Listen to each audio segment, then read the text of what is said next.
Hello, and welcome to We Live for Saturday, your favorite college football podcast. I'm your co-host, Mike, and with me, as always, is your other co-host, John. John, how are you doing this afternoon? I'm doing good. It's a rainy, blustery day here, but it's good, man. Things are good. We're just was able to get all of my yard work, well, most of the major stuff, anyways, done last week when it was hot. But there was no rain, so I was able to do all the things I needed to do. So that's good. Feels good to have all that set and ready.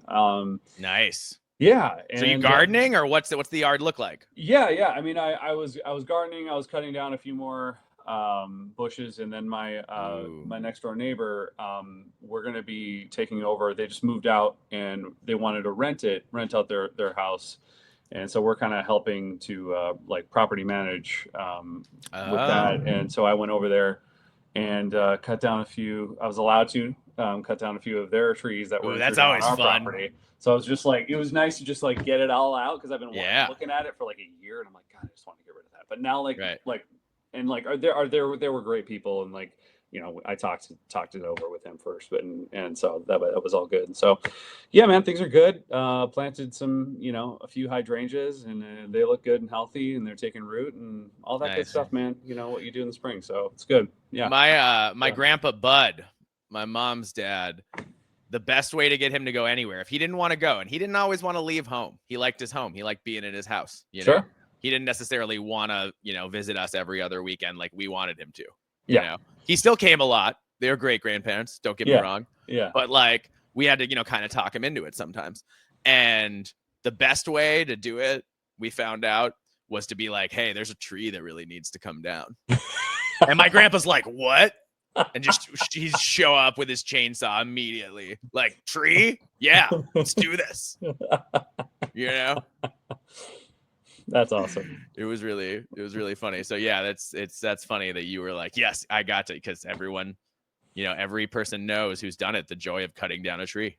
It's fun, man. And it's it's satisfying because then like the yard looks so much better. There's not this random, like big branch like intruding over on this one area where you're like, it just doesn't fit. It's not working. So yeah, but anyway, it's all good, man. No major complaints here. I like that it's going to be a little cooler this week, and definitely going to be having some fires in the backyard too. So now that I have all that firewood, so dude, you'll have to let me know, because I love nothing I love like a good bonfire.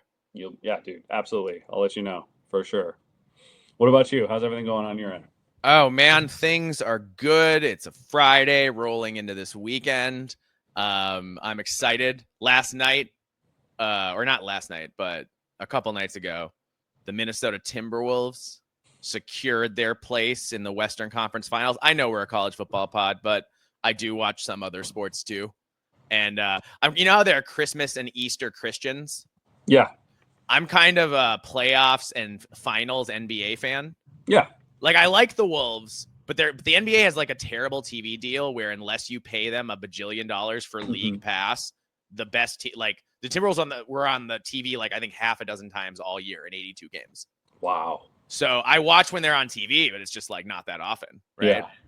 But I knew they were great, and now they're just in the playoffs being awesome. And it's like all the things are kind of falling into place for them. And now this other series, once again, the next team they play against has gone 7 games. So whether it's, Denver or Oklahoma City, they're going to have to turn around and play the Wolves after a 7-game series on 4 games rest. Yeah. When the Wolves just got done with a 5-game series. And so they get a week's rest. So like it's all, and then, Boston, I hate to say this because their, injuries are terrible, but Boston was the heavy favorite to repeat, but their best player tore an ACL. Oh, dang. Jason Tatum. So sucks for him and for their fans. I hate injuries. Yeah. Especially those non-contact injuries, man. Oh. Those are always, the non-contact injuries are always the worst. They are, dude. I mean, I just can't get out of my mind. I can say every time you mention it, we talk about it, all I see is Mohamed Ibrahim against Ohio State. And dude, you could see slow-mo. You could see you could see his snap. You could see his actual tendon snap and flutter in his. Yeah, it was so really bad. Gross. It was awful. And it was and they kept it on repeat. They kept repeating it. I know, on TV, and I was like, dude, put it away. It was insane. Yeah. Yeah. Yeah. So yeah, injuries are terrible, and yeah, like you said, non-contact are always the worst. Yeah. So The Minneapolis is bumping, man. Everyone, it is. Timberwolves gear everywhere you go. People are excited. Yep. So they've been waiting a long time. The Timberwolves, before this last run of last year and this year, they hadn't been good in 20 years. Yeah. So like people have been waiting a long time for this, and they're going to celebrate for any major men's sports association here in the Twin Cities to win a title. Been since 1991 in the Twins. Yep. Yeah. We were children. But yeah, we were barely children. Yeah. We were small children. Yeah. Oof. Yeah. So. Oh man. Cool. Yeah. So I am pumped up about this episode, John. We are gonna we'll talk some college football news up front as we always do, but then we're gonna get into our Big Ten bold predictions for 2025. So I know you texted me yours, but I didn't read them because I want to be surprised on the air. Okay. So I've got mine, you've got yours. We're gonna go through every Big Ten team and what our bold predictions are. So just caveat, these are bold predictions. I don't think all of these things are going to happen. No. But these are all things that could happen. Yeah. And so it's exciting to talk about because, college football season is full of possibilities this year and really every year. Yeah. But yeah, I'm pumped to do that. But first, we got to talk a little bit, John. Our buddy, Brett Bielema, head coach of the Illinois Illini, he sort of parlayed that 10-win season into a nice little contract extension. Yes, he did. Yeah. His new deal gives him a 2-year extension on his own deal, so it's a 6-year deal for $7.7 million a year. Mm-hmm. It's wild. It's a lot of money. Wow. I'd say he's earned it, though. He took a basketball school that couldn't get up, that spent the last 20 years on the mat pretty much. 18 years or whatever it's been since Ron Zook and Juice Williams had one good year. Yep. But it's been a long time since Illinois did anything consistently. Yeah. So I'd say Bielema's earned it, man. And, good for him. And it's at some point when we have a more when it's not so lawless in college football, I do think coaching salaries will eventually come down as player salaries go up because that's the way it is in other professional sports leagues, and at this point we're a professional sports league. Yeah. But it's not happening yet. No, not happening yet. So coaches still have some years to really bring in the big cash before that reality hits them. So I guess good for him. Well, it's and Bielema, not only he's winning games, but he's developing some really great NFL talent too. All over the field. So this is deserving. You and I called it as soon as he got hired that he was going to be a problem. We were so upset. Yep. And here we are. Now at least we beat him last year. Yeah, we did. That makes me feel a little better. A little bit. Yeah. I mean, I'm still not happy he's here, No, me either. The one thing I will say is I do love him during press conferences and during Big Ten media days. I always watch Brett because you're always going to hear something absolutely hilarious and something brutally honest. And I appreciate that about him. I do. I respect that about him. And also what he did during the bowl game against South Carolina last year was just pure gold. That was. Him trolling Shane Beamer the way he did. Shane Beamer almost had to be he had to be held back physically by his own staff. What did Shane Beamer think he was going to do to Brett Bielema? Seriously. Are you kidding me? If we're talking a fight, there is one coach in the Big Ten I'm taking over Brett Bielema. Yeah. And that's it. Yep. And it's Luke Fickell because he was a state champion heavyweight wrestler. Yeah. For 4 years in a row or something. Yeah. So, and he was a 4-year starter on the Buckeye D line. So yeah, he could wreck Bielema, but everybody else in the Big Ten? Yeah. Bielema's a big man. It's a big man, a big, strong looking dude. Yeah. Oh man. Yeah, that was funny. So again, for that reason, I do appreciate him being in the Big Ten, but as far as wins and losses, no, not so much. But respect the hell out of him, that's for sure. Yes. And yeah. Good for him. Yep. All right, John, let's shift to the college football playoff discussions that have been ongoing seemingly for our entire existence. I'm so sick of them. But it came out. Sometimes you get a little levity, right? Sometimes people don't read the room. You know how some people can't read the room? Oh, yeah. And they come in, they say something, and everyone's like, and then they're like, what did I say? And it's like, you weren't listening to anything anyone else said, so you didn't realize that you were just really inappropriate. Mm-hmm. You know, that kind of thing. Yep. The Big 12 and the ACC aren't reading the room, like, at all. Nope. And they have announced that they want more auto bids for the Big 12 and the ACC. How many did they say they want, John? They think they should have a minimum of 3. 3. Minimum. They think they should probably have more than that, but they think a minimum of 3 each? Yes. Yeah. Now, and the ACC is being more vocal than the Big 12, which is even more funny. Is even funnier to me right now with the state of things there. But I guess they're shooting their shot, you know. Who's going to believe that? Look at the rankings. Look at the on-field wins and losses. They just don't have the teams. No. They flat out don't have the teams to fill out a big playoff with a bunch of their teams unless you want to start putting like 8-4 teams in. Mm-hmm. Or like mediocre 9 or like 9-3 teams that don't have any good wins. I think it's just, look, as we both know, the SEC and the Big Ten are calling the shots and controlling everything, especially within the college football playoff. Yeah. And I think there's obviously a lot of people upset of the Big Ten and the SEC getting 4 auto bids. And I mean, you and I don't like it. Like, we're not. I don't want any auto bids. No, we don't want any auto bids, period. But I think they're just trying to show that they have a spine, and they're trying to appease to the fans and the coaches and the ADs of all the schools that, like, we can, you know, we're going to fight back and we're not going to take this line down type of thing, you know. And but it's really all for show. It's all theater, because you have to know that these guys are probably smart enough to understand that it's just not going to happen, because it's not. The Big Ten and the SEC are not going to budge. The college football playoff is not going to budge. Like, it's just, that's not the way it's going to go. No.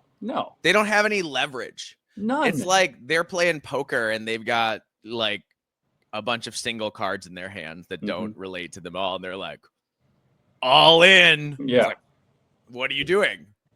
Don't just play another hand. You're not going to win. Yeah. The reality is both the Big Ten and the SEC have been playing chess, while the ACC and the Big 12 were playing checkers for a long time. And now that it's too late, the ACC and the Big 12 have been just trying to, you know, scrounge to get anything together. And at least the Big 12, I think, has accepted Brett Bielema, like, knows what it is, and he's just trying to just do the best with what he's got there, and he's doing a pretty good job at it, I think. Yeah. Like we're going to focus more on basketball, and we're going to be really good, and they are. And, you know, we'll get what we can in football and just try to be competitive. And that's great. I think that's smart. You know, the ACC still wants to hold themselves up as if they can compete with the Big Ten and the SEC, where they just can't. And frankly, as we both know, like, the conference is probably not long for this world anyways. So, or at least not in the way not in its current form. Now. Yeah, not in its current form. It's still going to exist. It's just it's just that Clemson and Florida State and North Carolina are going to be gone. Yeah. So all their major brands will be gone, and it's hopefully all of the SEC, because I don't want any of those teams. Oh, also in Miami. Yeah. I guess Miami is the one we might get stuck with. I would rather have Miami than Florida State. I would too. I despise Florida State. I think it's gross. And honestly, the Big Ten, a bastion of learning and tolerance, we're really going to let that, like, the Seminole chief and do it on the field and plant the spear. And that's some racist nonsense that has no place in modern day college football. And, like, I think on that alone, if I'm the Big Ten, I'd look at Florida State and be like, nah. Yeah. No thanks. Well, I mean, just look at how disruptive they've been to their own conference. Like, I don't want that in the Big Ten. We don't want that kind of stuff. We don't want someone who's just going to be complaining and trying to throw things in. Trying to agitate for unequal revenue sharing? Exactly. No, not going to have it. And that's not, that shouldn't be tolerated in the Big Ten, and pray to God it never will be. No. So I don't want that. I want someone who, you know, in Miami, academically is on our level. I think culturally is much more on our level. I understand not, you know, entirely, obviously. It's a private school, so it's a little different. Yeah, so I think that makes a lot of sense. Obviously, Notre Dame is in that picture as well, for a lot of reasons that we've already discussed over and over again. But that would make sense to me, you know. And then obviously, I mean, someone like a Stanford or whatever down the line. Now we're talking about realignment. We're getting off track, John. Yeah, sorry, but that's what I think with what we're talking about here. Like you said, like, coming back to it is like, at this point in time, even with those marquee schools in the ACC. It's still just not quite at that level. Is it better? Yeah. Is it better? Clemson's the only one who's consistent. Exactly. Clemson's the only team that wins every year. Florida State doesn't win every year. Miami doesn't win every year. Yep. It's a coin flip for those practically. Yeah. It's Clemson. That's not enough to say you can compete. So like having one true helmet school and two fallen helmet schools, that's not enough to compete. What if the Big Ten was like, okay, our best team's Penn State and our next best team's Nebraska? That's what you're saying when you're saying Florida State's my next best team. When you're saying Miami's my next best team. Well, and Clemson is not. Clemson right now is not on the same level as Ohio State, or no, they haven't been for several years. No. And so, and if you are putting all your, and I know they're like, probably putting a lot of their eggs in the basket of Bill Belichick, all of a sudden making North Carolina some powerhouse overnight, but that's not going to happen either. I don't think it's going to. I don't think it's going to be at all. Honestly. I don't even know if he's going to coach. There's a chance he doesn't make it to week 1. Yeah, there's a real chance, dude. Pablo Torre is making a whole career out of just trying to unearth every detail of Belichick and Jordan Hudson's life, and he seems to have sources close to them.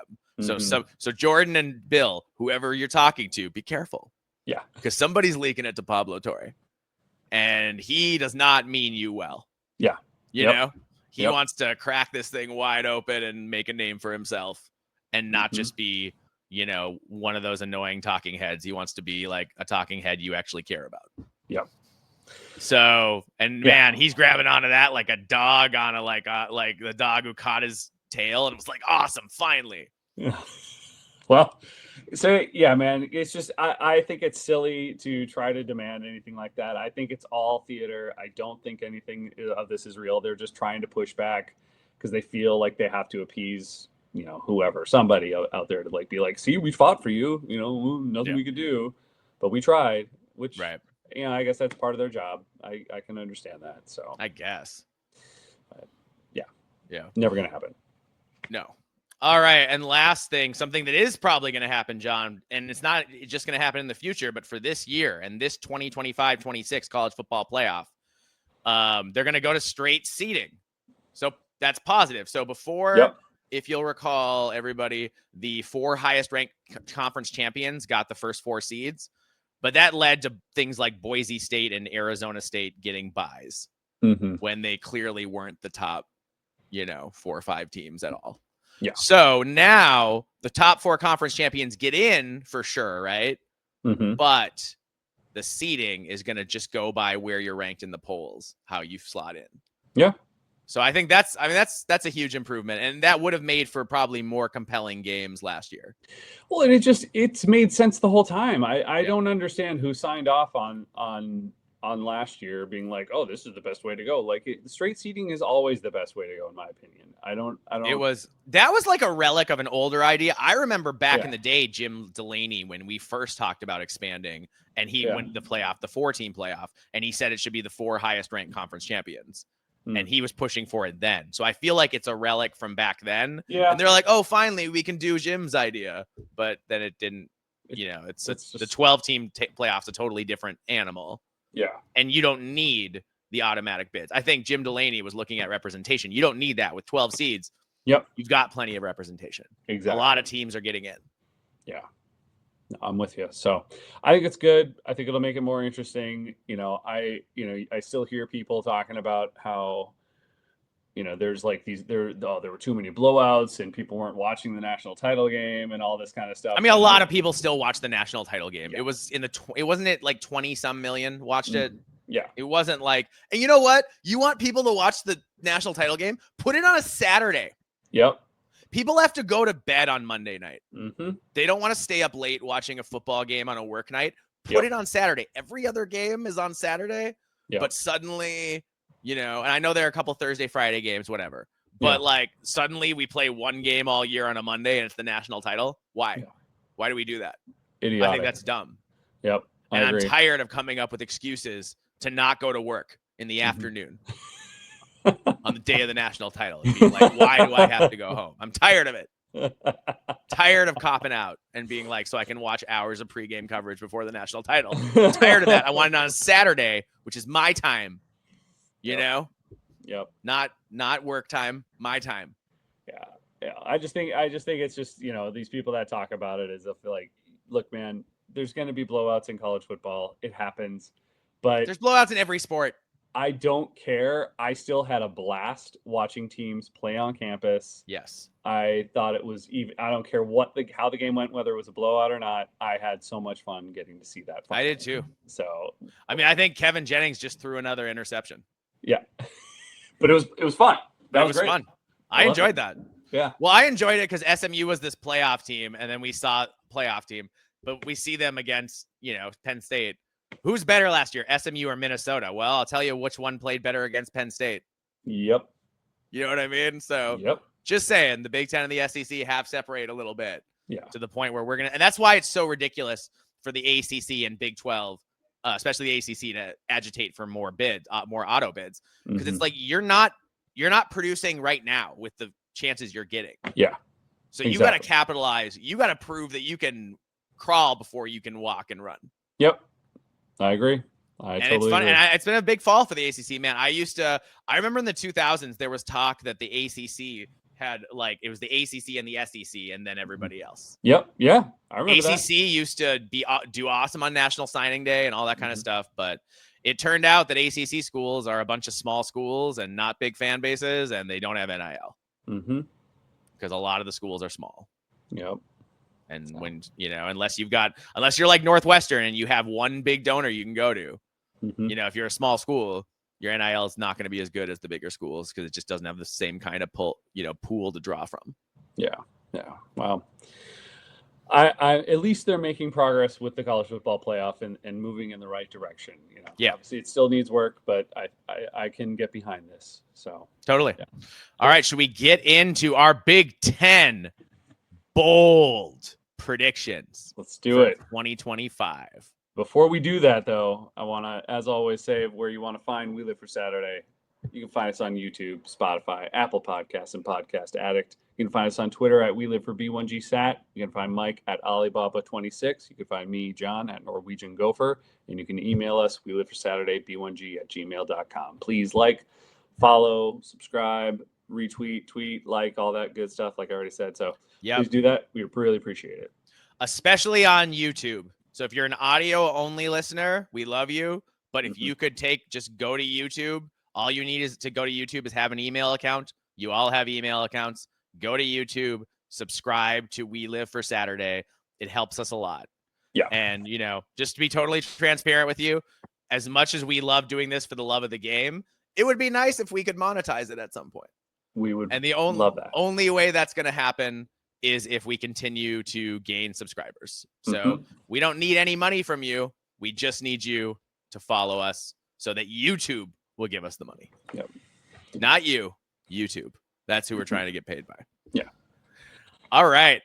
Let's get into it. John, I was thinking, is it cool if we just go do teams in alphabetical order and then at the end do our conference predictions? Yeah. Does that sound good? Yep.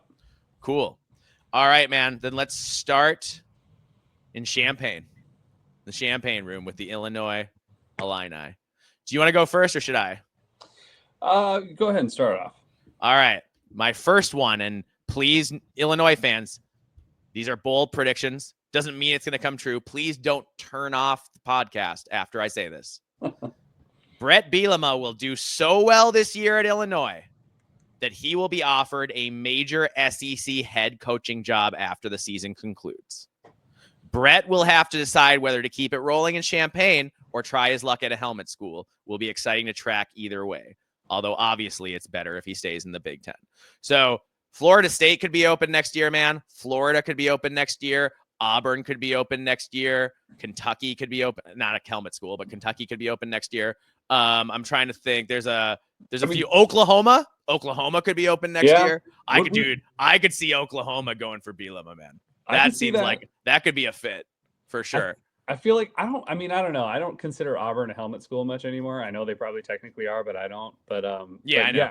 But I think Florida and Oklahoma would be, or like you said, or FSU, that would be somewhere. as a possibility. Or LSU. LSU could have a spot open too. Possibly. Yeah. Yeah. I mean, I could see something like that. Look, man. Yeah. Like, do I think it's going to happen? No. But could it? Yeah. And it's going to go. If Bielema makes the playoff, he's still relatively, even though, you forget because he's been a head coach forever. Yeah. Bielema's still a relatively young man. Oh, yeah.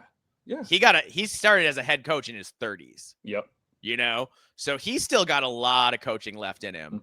And look, obviously Illinois fans, you hope Bielema stays forever for your sake. We sort of do too. But as an opponent of yours, I also sort of hope he leaves.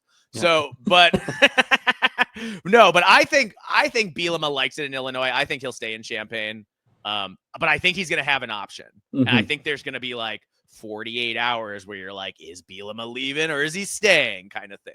Well, I think that's going to happen after they make the playoff. There's another option that if Kirk Ferentz retires, does he go out? But doesn't Bielema have a non-compete in his? I thought he had something in his contract at Illinois that he can't go to another Big Ten school. I guess I don't have any written confirmation on that. And if somebody out there does, please let us know. Yeah. I mean, I wouldn't be surprised if that's. I haven't researched it, but that's what I've heard people say. Yeah. I've heard a lot of Illinois fans say that. And it wouldn't surprise me if that was the case. But if not, I mean, if not, man, that would be. If you're Brett, where would you rather be? Iowa has better infrastructure as a program, right? Yeah. Illinois has way better in-state recruiting. Yes, true. So, yes, Iowa's definitely the better job. But, does Bielema think Illinois could be, could get there? That's the question. Does he think they could get there, or does he think he'd be better off at a place like Iowa? Yeah. I don't know. If Bielema goes to Iowa, he's dead to me. I know I've gotten to the point where I don't hate him like I used to, but if he goes to Iowa, he is dead to me. Immediately.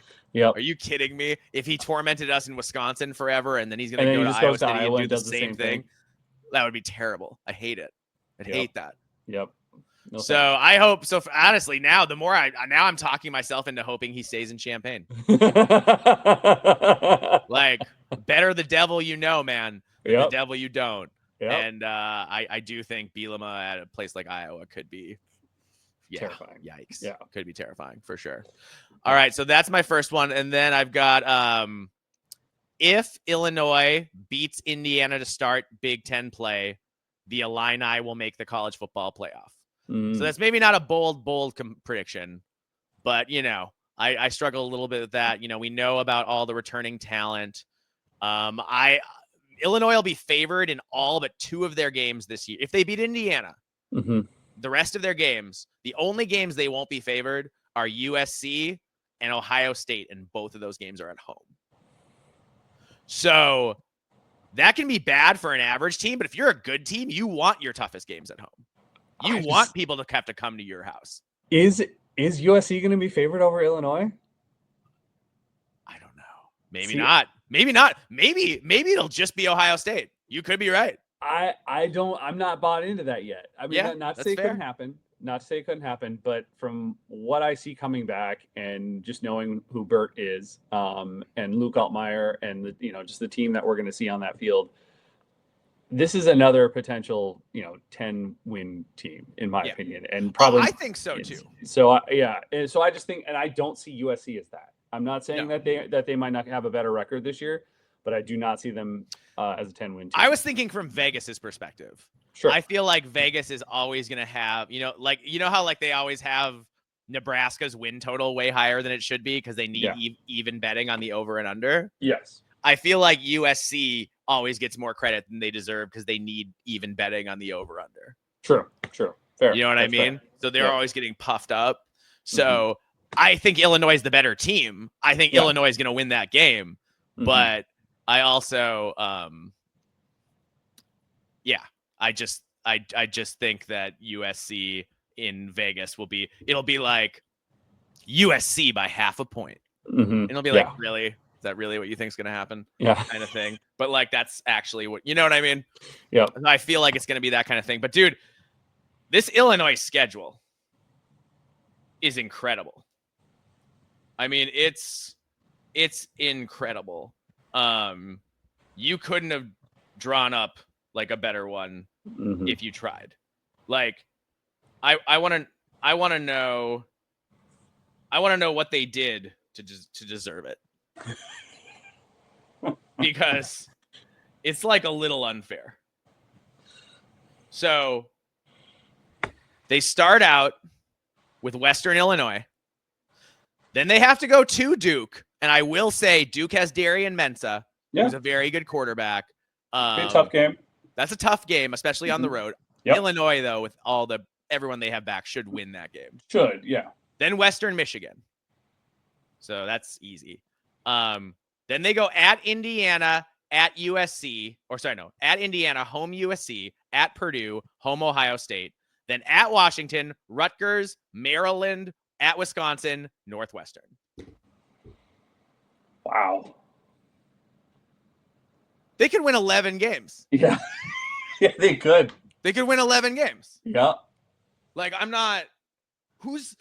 there's no Iowa, there's no Minnesota, there's no Penn State, there's no Michigan, there's no, you know what I mean? Oregon. No Oregon. Yeah. They somehow got only one of the top 4 schools on their schedule this year. Wow. And they get them at home. Damn. This might be the first year we actually see a real competitive Illabuck trophy game. Yeah, dude. It's been a while since we've had a competitive Illabuck. Since Juice Williams, I think. Yeah. Yeah. Yeah. That'd be cool. That would be really, actually, the more I look at that schedule, the more I'm like, I really hope Illinois loses at Washington, because if they make the playoff before we do, I'm going to be really upset. Yeah. Oh, I know. Me too. I think Washington will be salty. I think they'll be good for some upsets this year. Oh, I think so too. I think Damon Williams Jr. and we'll get on that. But yeah, we'll get on that for sure. So, all right, last thing I had, and this is actually I opened it up to our college football chat, which, by the way, we still need representatives for all Big Ten teams. Yep. So if you want to be on a Twitter college football chat, DM us for sure. Hit us up. We're always happy to add to it. But our buddy and then sometime co-host B-Town Bucket Boy, whom we love, who's a great guy. Absolutely. He said his bold prediction: Illinois finishes worse than 8th in the Big Ten. Wow. Yeah. Huh. I'm sure he's assuming, as an Indiana fan, that they're going to beat Illinois. Yeah. But then I still am like, for them to be 8th or worse, they'd have to go like 7-5. I just don't see 5 losses on that schedule. No. I mean, there would have to be a catastrophe as far as they'd have to injuries. lose to Duke. They'd have to lose to Duke. They'd have to lose to Duke. Yeah. They'd have to lose to Indiana. Yeah. And someone else has to upset them. Yeah. Along the way, whether it's USC or Washington or Wisconsin or whatever, somehow. Yeah. But I just don't see that happening. No, but again, it is college football. Things happen. Illinois has gone a little up and down under Bielema. But not crazy. A ton. So there's this consistent. He's a high floor. He's like PJ, man. His teams are always going to have a high floor. Yeah. Yeah. Like Ferentz, like PJ, like those kind of coaches. Mm-hmm. Like Paul Chris before he got fired, always going to have a high floor. Yep. All right. What do you have for Illinois, John? Well, I mean, everything you said, I second it. I totally agree with you on all of that. I think that Illinois is going to do incredibly well. And I think that not only do they get to the college football playoff, but I think they actually win one game. I think they win one college football playoff game. And that also throws in even more, that stirs the pot for, okay, does Bielema get tapped from another helmet school? And he gets another shot, whether it's... Dude, if he makes it to the second round of the college football playoff, yeah, world's going to be his oyster, man. So I think it's possible. And I'm not... And it's bold, but I also don't... I don't know if it is that bold with the roster he has, the production coming back. It doesn't seem that crazy either for that to happen, depending on who their opponent is. So I wonder if even the NFL takes a look at that point. Could be. Yeah. Yeah. Because Bielema's worked in the NFL. He said that's where he got his PhD. He's got a history there. He's got contacts there. Mm-hmm. If he blows up again at Illinois and has a second consecutive 10+ win season, goes to the playoff, wins a game, you got to think somebody in the league would be like, what could he do with NFL talent? Absolutely. Yep. Yeah. Possible. Or does Bielema not get offered any of these jobs because we are prejudiced against fat people in this society? Could be. I'm just saying, I feel like Bielema should have had more opportunities even than he has. Yeah. And so I'm following that too, because like that's going to be my litmus test. If Bielema does all this stuff, like I hope he stays in Champaign, Illinois fans, don't get me wrong. But if he does all this stuff and wins and then doesn't get offered another job, then you're going to have, then Conspiracy Mike's going to come out. Conspiracy Mike's coming all the way out. So get ready for that. He's a little angsty, but like really wired.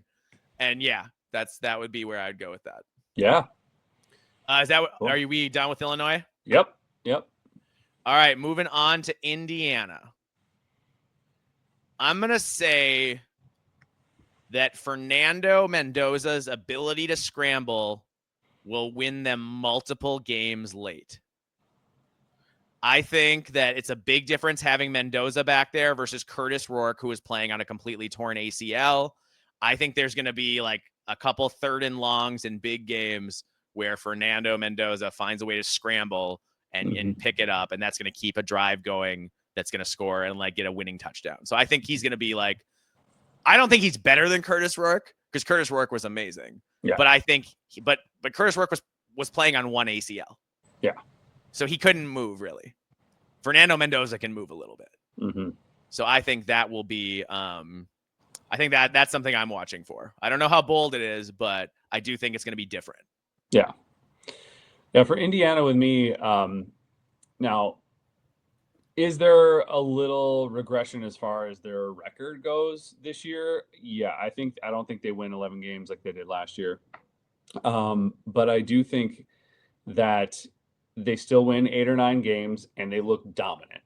And they get at least 1 or 2 major upsets. Like yeah, so I'm seeing they beat 2 out of these 4. They're going to beat Iowa, Illinois, Oregon, or Penn State somehow. Like there's going to be you think they win half those games? I think they win half of those games. Yeah, I can see that. What they are, I don't know. So, but they only end up with like an 8 or 9 winning record. But they still look like super dangerous and pretty dominant. And Cignetti still, gets the credit he deserves of like being able to like keep a winning program going. So, I don't think they're going to, be a college football playoff team, but I think they're still going to look scary and people are going to recognize that.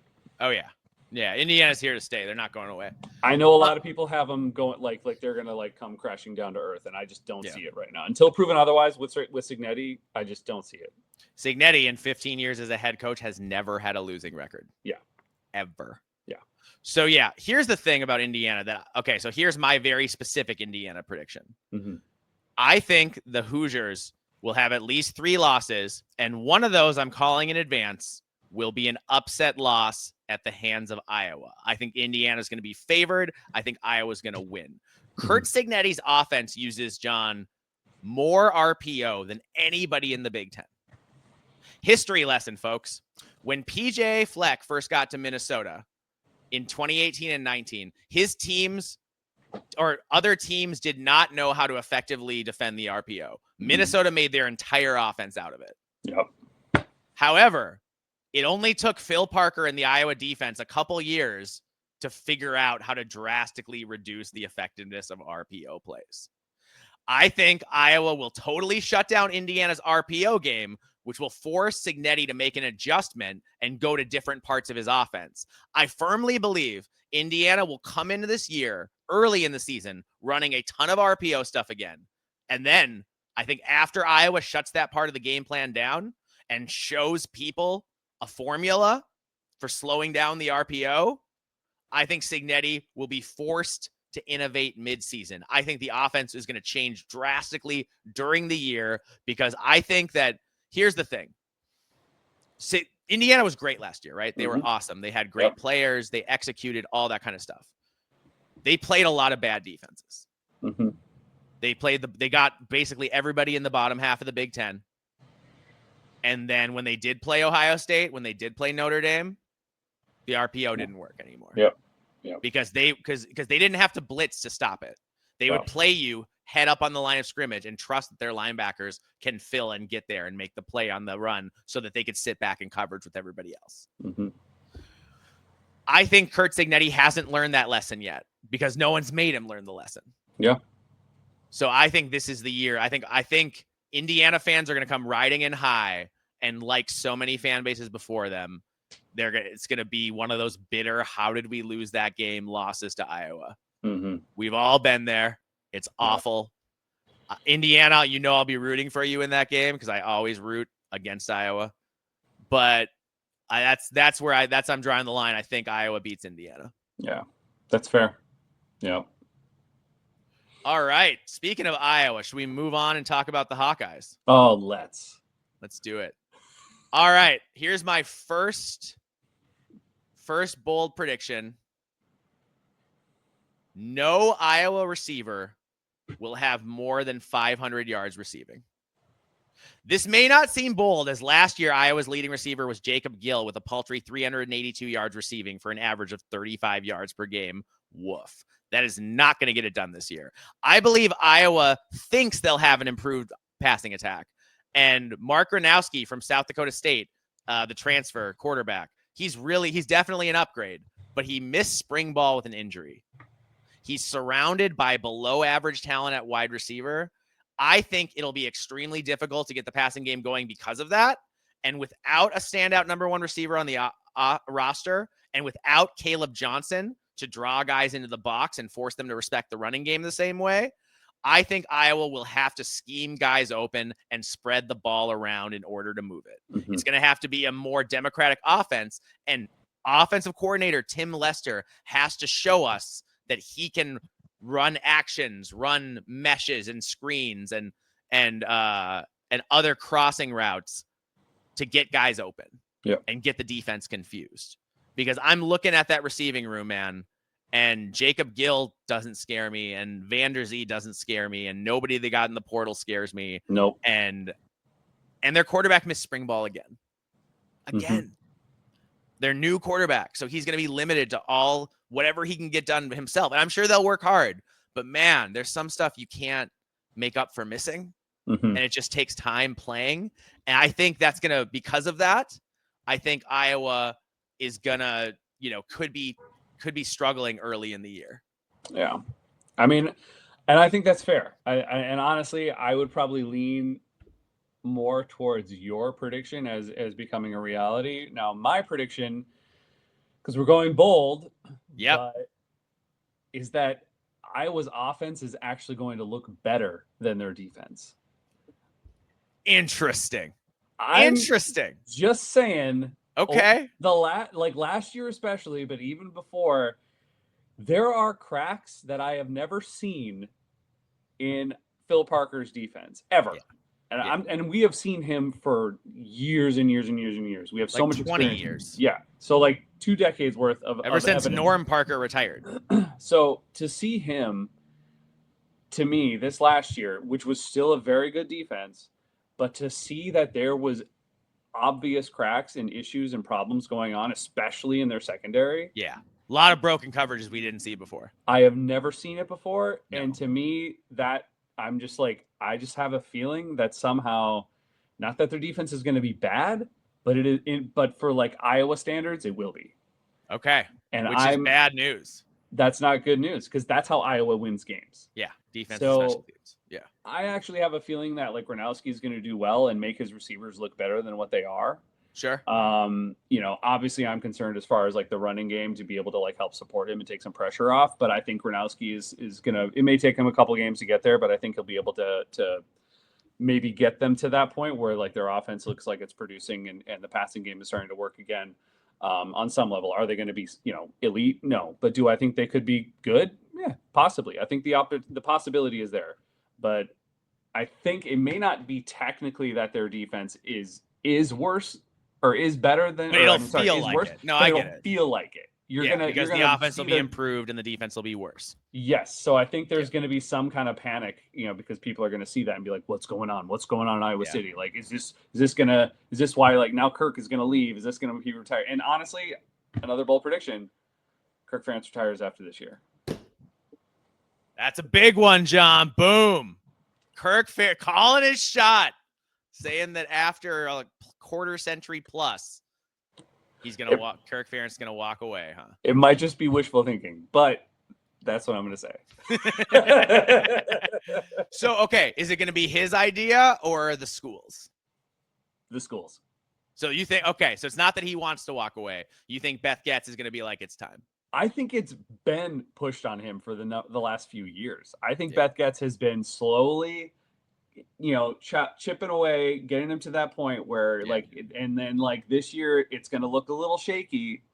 They'll still win games. Yeah. But it's going to because you saw last year, even the Iowa fan base was getting a little nervous of what's going on here, and so I think it's just going to look even more apparent this year. And I think Beth Getz is going to be like, all right, I think this is the time. And let him, there you go.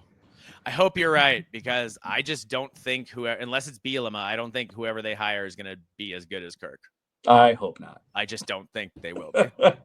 Yeah. No unless it's Bielema, then yes. Unless it's Bielema, in which case I'm worried. Yeah. Really worried. Yeah. Yeah. All right. My other Iowa prediction doesn't sound as bold after that, but I'm going to say it anyway. Iowa will beat two of their rivals in Iowa State and Wisconsin, but they will lose the pig to Minnesota. Iowa's supposed to be unstoppable at Kinnick, and because of that, the Hawkeyes will be narrow favorites over the Gophers. However, Minnesota won the last time they went to Kinnick. Mm-hmm. Iowa has questionable playmakers now that Caleb Johnson is gone. Yes, they'll still be good at RB with Jazz Patterson and Moulton or whatever, but they don't have the best running back in the Big Ten anymore. No. Like they did the last couple of years. And Darius Taylor's better than anybody they have, period. Yeah. So I think Minnesota wins that game, but Iowa State's replacing a lot. And dude, where is Wisconsin's psyche even going to be by the time they play Iowa? How are things even going to be in Madison? I don't know. So there. All right. Mac, now we got a couple from the chat, John, trying to beat you. We'll see if you think this is more as bold, maybe not as bold as your proclamation, but pretty close. Both Max Geitman and Scooby from the chat say that the Iowa Hawkeyes are going to lose 6 games. Whoa. 6. I mean, that would shock me. Yeah. That would shock me. That would be, then if that happens, then I could see Ferentz leaving. But see but also I don't think it's shocking. I don't think it's shocking if Kirk Ferentz retires either way. My prediction is bold. You don't think it's shocking if they go 6-6? I think it's more shocking if they go 6-6. Yes, I do. I do too. I think it's crazy. That would be crazy shocking. Yeah. I'm looking at even possible losses. So, okay, Iowa State obviously is a game they could lose, but they're not losing to Albany. They're not losing to UMass. They're probably not losing at Rutgers. Although I guess they could lose at Rutgers. I guess that's a losable game. Yeah. Indiana for homecoming. I've already said I think they win that game. Mm-hmm. Wisconsin, that could be a loss. Penn State loss. Minnesota could be a loss. Oregon could be a loss. USC. Well, and then they end with Nebraska. Well, yeah. I mean, I'm not saying I don't think it's going to happen. I'm not saying it's going to happen, but if Gronowski is not what they think he is. Yeah. Yeah. If he's either not healthy enough or if he's not performing at a high enough level. Yeah. And, the thing is that Iowa State game is going to be so big because it's early in the year. Will Gronowski, we saw with Brosmer last year, it took him a few weeks. Yep. To kind of get up to speed, to Big Ten speed. Yep. Is there going to be that same kind of learning curve with Gronowski? That's my question. If there is, then it opens the door to have a worse season. Yeah, no, that's true. That's true. So that's actually not that crazy. It's not. Yeah. But I'd still be very surprised. I'd be very surprised. And let's be clear. Neither of us are picking that. We both respect Ferentz way too much. Yeah. Way too much to pick him to lose a bunch of games like that. No way. No. Yeah. Even when Iowa has a bad season, I don't see it coming. Yep. Because when they're not supposed to be good, they're usually really good. Yep. So yeah. All right. Maryland Terrapins. Let's go to College Park, huh? My first prediction, I'm not sure this I'm going to work up to boldness predictions. I've got a few for Maryland. Okay. I'm going to say that Justin Martin starts the year as the starting quarterback, but that he'll eventually be replaced by 4-star Frosh Malik Washington, I think Locksley will make the move as a bid to hang on to his job. Mm-hmm. Yeah, that's fair. I don't think that's that crazy. I think it's probably not even that bold. Yeah, I think it sounds kind of. I mean, look, Lockley is in desperation mode right now. Yes. He's trying to keep his job at whatever cost, and so I don't think he's bailing water for sure. Yeah, I don't think he has any problem like switching up a QB at a moment's notice. It worked for Lincoln Riley last year. Yep. Everyone shut up about him once they benched Miller Moss, and they were like, "Oh, it was Miller Moss's fault." Which, by the way, I went back and rewatched the Minnesota USC game. It was not Miller Moss's fault. Not at all. No. He played well. In fact, he did some things that were ridiculous against us. Yes, he did. Yeah, he's gonna put up video game numbers at Louisville. Yeah. Game numbers. Yeah. If I played college fantasy, he'd be one of my first picks. Yep. Same. Yeah. All right. So my turn? Yeah, go. Okay. So for Maryland, I think they get 3 major upsets. Or 3 upsets, let's just say that. Okay. One could be pretty big. But they still only go 4-8 and Locksley gets fired.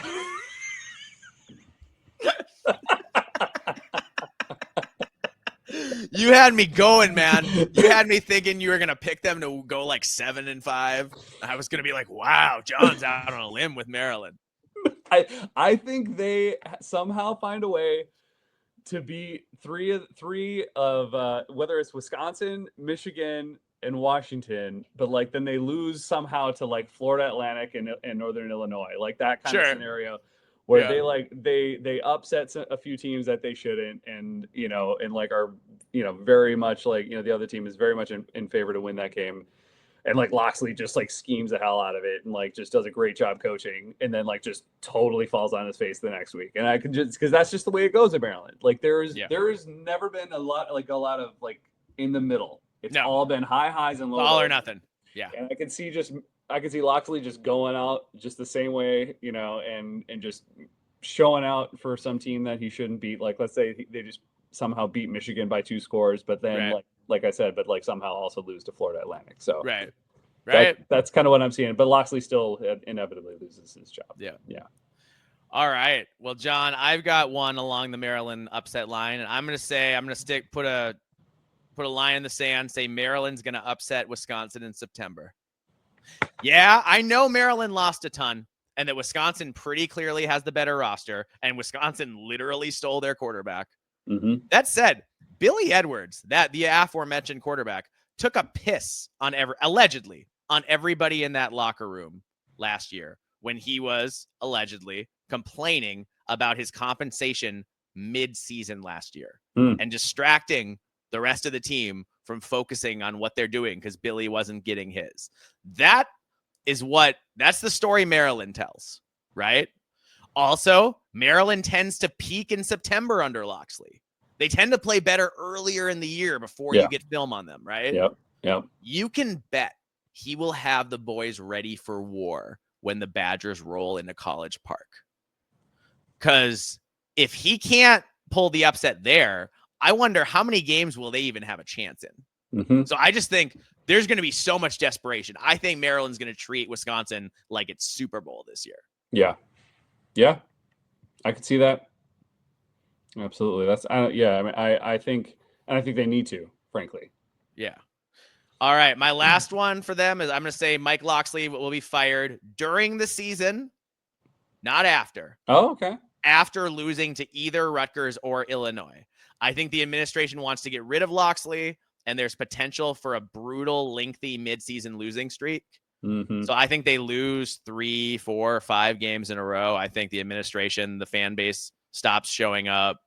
They don't show up anyway, really. It's Maryland. Yeah, I know. But the fan, you know what I'm saying? Yeah. But people start to complain to on social media and all that kind of stuff, and booing at home games and all that. When that starts to happen, you sort of have to make a move.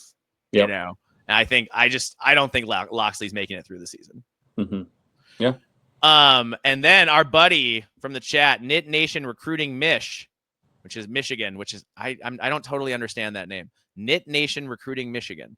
I mean, I understand he follows recruiting, but I'll have to ask him in the chat exactly what that signifies. Maybe he lives in Michigan, but he's a Penn State fan? Oh, yeah, maybe. That would make sense. Sure. Just trying to his prediction is that Maryland won't win a conference game, which is possible. Yeah. I mean, I wouldn't pick it because I think even last year they got one. They got USC. Yeah. So I feel like they're going to get one, but I could see it. I could see them going over. Yeah. Wow. I could see it too. Right on. Either way, I think we're both agreed though that Loxley's going to lose his job one way or the other. So. Yep. And then he's going to become the most terrifying offensive coordinator in college football. Yep. I can see that too. Yeah. All right. Let's go to East Lansing, talk about the Spartans. Aiden Childs will once again throw almost as many interceptions as touchdowns. Last year, it was 13-11. And this year, I think your boy, Aiden Childs, it's going to be similar. Never going to happen. No, not my boy. I don't trust Childs because he throws the ball as hard as he can every time he throws it. Unless he suddenly learns how to put touch on the ball, I just think Childs falls well short of expectations this year. And it wouldn't shock me if he fails and then transfers out after the season and Jonathan Smith starts over with someone else. So, yes, my bold prediction is that your boy is going to crash and burn. Okay, all right. Well, here's my bold prediction to counter yours. Yes. By the end of the season, Aiden Childs is not saying he will be, but he's going to look like the best quarterback in the Big Ten. Ooh, okay. I think we'll get to who I actually think it is later on, but I think he's going to look elite. There's still going to be some mistakes going on early in the season, but I think he gets it together and he really becomes the gunslinger I think he can be. And I think that's where I see. And I think he wins them some games. I still only have Michigan State winning, 7-8 games, but I think Aiden Childs just starts to do some video game type stuff and he just looks terrifying. And then moving on, and then his junior year he'll just be a threat on all levels. So that's what I see. That's what I'm seeing right now. So nice. Aiden Childs is my guy. I'm still gonna ride him, man. I know, man. I'm excited because now I've also put down my opinion on Aiden Childs, and we're gonna find out who was right. Yeah, we will. And I will give you credit if you're right.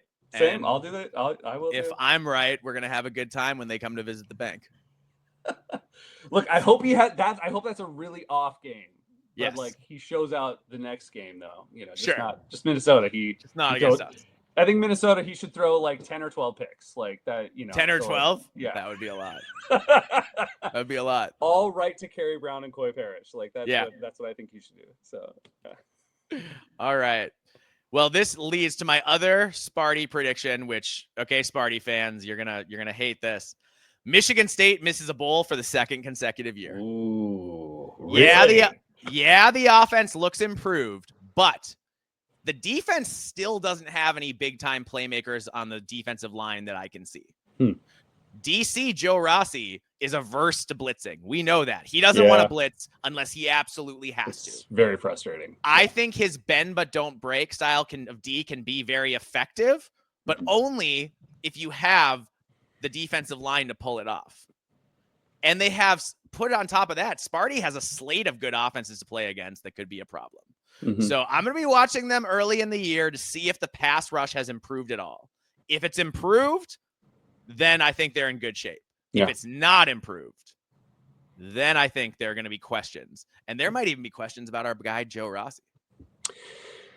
Yeah, you know what? Actually, that's not so crazy. When you talk about strictly the defensive side of the ball, I don't think that's insane. I do, like I already said, I expect the offense to be improved. I think Aiden Childs, I could see him being massively improved and carry that team to 7-8 wins. Sure. But the defense, yeah, man. I mean, you're right. The lack of aggressiveness in the Big Ten can hurt you in the long run. And I think Joe Rossi, it happened at Minnesota with Joe Rossi. Yeah. Death by 1,000 cuts, man. Yep. Still a fantastic DC in a lot of ways, but his lack of aggressiveness is is his downfall. And so unless he changes that, I could see something potentially happen like that. Now, do I still have too much faith in Jonathan Smith right now to think that they'll miss a bowl game? No. But is there potential? Yeah, I think you're right. Yeah, that is pretty bold. So, okay. Yeah. All right. Let's head Oh, wait, did you do yours yet? Yeah, I already did. I said okay, that's right. Aiden Childs is going to be the best quarterback in the whole world. Yes, that's right. I'm so excited. Aiden Childs, the World Domination Tour. It could be. It could be. You know what, though, man? He's too much. He throws it too much like Ethan. And I think that's why I can't get behind him. It's the same, just the way he slings it so hard. And it's just like, I'm just like, take a little bit off it, man. Take a little bit off it. I hear you, but like he also does things like his pocket awareness is really good. Is much better than Nathan's. He does all kinds of weird, like I said, he does stuff that you see on video games. And it's wild. You think he's sacked like 3 times over and still throws a freaking bomb for like 50 yards, and you're like, how did that even happen? Yeah. Did he hit circle 3 times and like square? I don't know. It's yeah. wild. No, you're right. So if he can get it together, like get his head straight, like I think he can be one of the most dangerous quarterbacks. And so I don't know, but you're right. But it could go either way. He's a high variance guy, man. So yeah. All right. Let's talk about the Wolverines. All right. This is a bold. My first take, I think, is legitimately bold. Okay. Michigan starts out 2-2 with losses to Oklahoma and Nebraska. Oh, whoa. True Frosh Bryce Underwood looks like he's in over his head the first month of the season before the game slows down for him a little bit and he gets better. But that brings me to my next prediction, which is that Michigan will rally from that 2-2 start, win 7 of their last 8 games, and go 9-3. Mm-hmm. So I think they're going to start out and be terrible in September. I think everyone's going to be like, is Sharon Moore the guy? Does Sharon Moore need to get fired? But then I think they're going to find a groove and they're going to win, everything except for the Ohio State game, which I don't think they can possibly win again. There's no way they can win it again. Can they? They've won it so many times in a row. Is there any way they can win it again? I guess they could, but I'm not picking them to. No. But then again, I didn't pick them to the last 2 years either, and they won. So I don't know. What do I know? Yeah.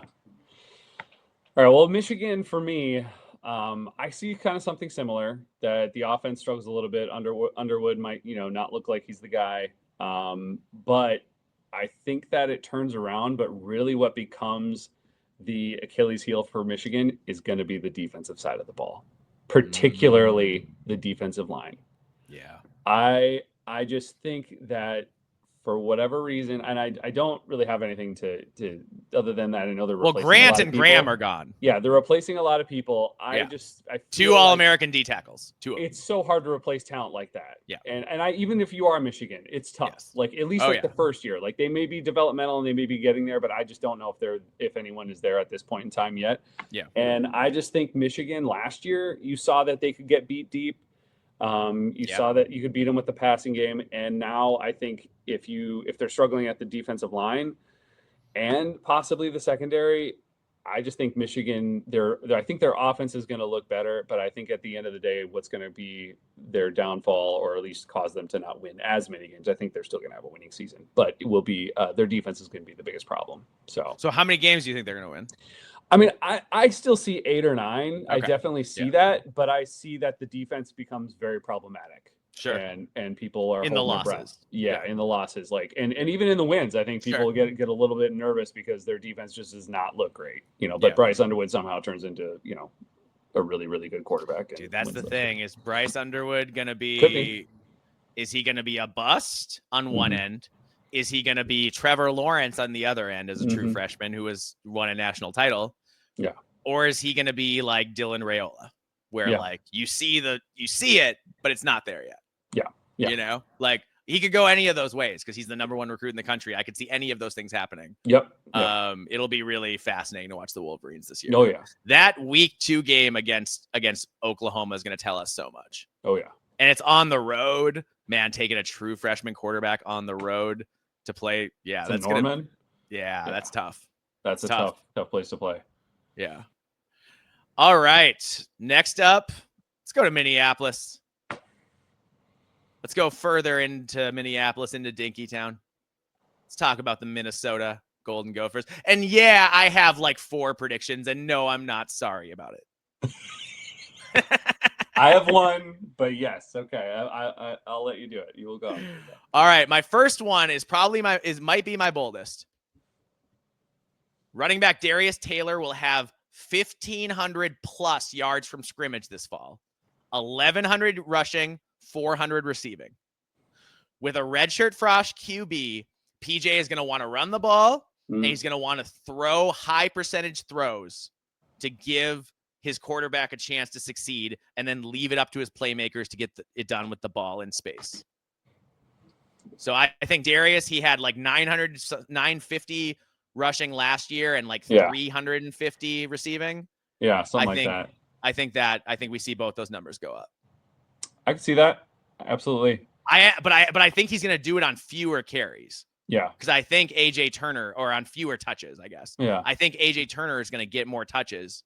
But I just think Darius, and it's year 3, man. Darius has already been so great. Mm-hmm. Often in year 3, you see a guy going up another level. Yeah. You saw Mo Ibrahim, man. I mean, oh yeah, dude. Mo Ibrahim absolutely went up another level in year 3. Yep. Yeah. So yeah, I think we see Darius ascend to another level. He wanted followers on Instagram, so I saw that he was in Jamaica having a good time with his basketball player girlfriend. Nice. So good for them. They look happy. Good. Happy for them. That's great. And of course, Darius Taylor already getting to work on the next generation of Minnesota jocks. I love it. Yeah. Good work. Well, all right. What do you got? Well, this shouldn't be as bold as it's going to sound, because the national media loves to only give Minnesota, about 6, averaging 6.5 wins a season. Mm-hmm. But I predict Minnesota is going to win 9 to 10 games. And boom. That Drake Lindsay, after about 3 or 4 games, looks like one of the biggest up and coming quarterbacks in the Big Ten. I'm not saying he's going to be looking at he could be the best, but he's going to look legit. And people are going to start talking about him.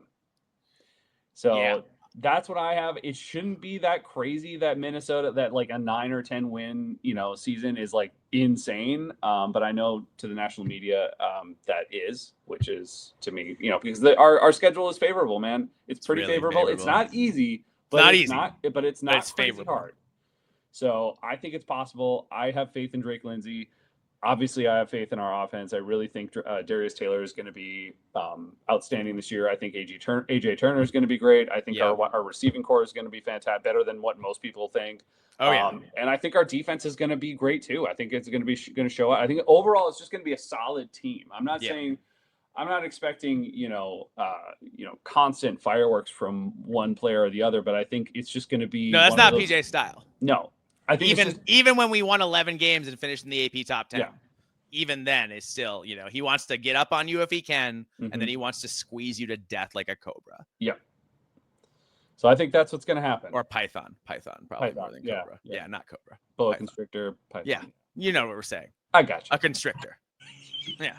Okay, so here's why I think that's a really good prediction, John. Okay. The thing that people aren't talking about, they're like, yeah, Minnesota has a redshirt freshman quarterback. Well, one, he's been in the system for a year. But more importantly, here's how Minnesota starts the season. All right, you ready for this? Mm-hmm. Buffalo at home, which is a decent enough MAC school, but that's a game you should win. Northwestern State at home, which is, they're terrible. I mean, there's no losing that game. At Cal, dude, Cal's a mess. Yeah. Cal lost everybody. Everybody portaled out. They lost 5 running backs. They lost their quarterback. They lost their receivers. They lost their linemen. They lost everybody at Cal. They are putting together. I mean, they're taking guys off the waiver wire at Cal because they lost so many guys. And not just in the winter portal, in the spring portal too. Mm-hmm. So the guys who are getting reps this spring aren't even going to be there for the fall, a lot of them. Mm-hmm. They're in a world of hurt. Yeah. So that should be a game where we can show up and not play that well and still win, right? Then you get 2 weeks off before hosting Rutgers. Rutgers is, a respectable program, but with 2 weeks to prepare, we know how good PJ is coming off bye weeks. Yep. Yeah. He's fantastic. He's got a fantastic record and of performances coming off bye weeks. So you should at home win that Rutgers game. And after last year and the way they played against Rutgers, and it was at the end of 8 straight games, and they were so tired, and Rutgers had the bye, so Rutgers looked fresh and we looked tired. Yep. This year it's going to be the opposite. We're going to look fresh and they're going to look tired, I think. So that gets you to 4-0, right? Then you go to Ohio State. You're going to lose that game. Okay. Then you've got Purdue for homecoming. That's 5-1, man. Yeah. That's 5-1. And after that, the only games you're not going to be favored in are at Iowa and at Oregon. Yep. So you're not going to be favored in those games. But Iowa's beatable. Yep. Oregon and Eugene in November, probably not. Probably not. Yeah. But maybe it'll be extra cold for us. You never know. Maybe they'll get a cold front. We have weird weather now. We bring the cold with us. Yeah. Could happen. It's going to be in November. It's going to be mid-November. Mm-hmm. Could be rainy and terrible there. And Minnesota likes to play. The grosser it is, the more it benefits us. Mm-hmm. So, I'm not saying we're going to beat Oregon or Ohio State. I'm saying you don't have to. Yeah, exactly. You don't have to beat Oregon or Ohio State to get to 9 or 10 wins. Yep.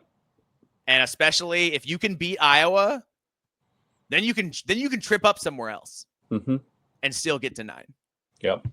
So I think it's a bold prediction, man, but I love it. I think people forget that because they see the Ohio State and Oregon, they say that's hard, and it's true. But the rest of the game set up really well. Mm-hmm. Get Wisconsin and Nebraska at home, get to play Sparty, get to play Purdue, get to play Northwestern, Yep. Or no, I guess we don't get to play Purdue. No, we do. Okay, great. Yeah, it's homecoming. Also, love that. No, I think it's great. I personally don't think it's that bold, but like I said, it's No, but it counts as bold. It counts as bold considering what we got. All right. I've got a bold prediction left for Minnesota. Well, a couple of them. Minnesota will lead the Big Ten in interceptions. Coy Parrish and Kerry Brown are back at safety after stellar freshman years for both of them.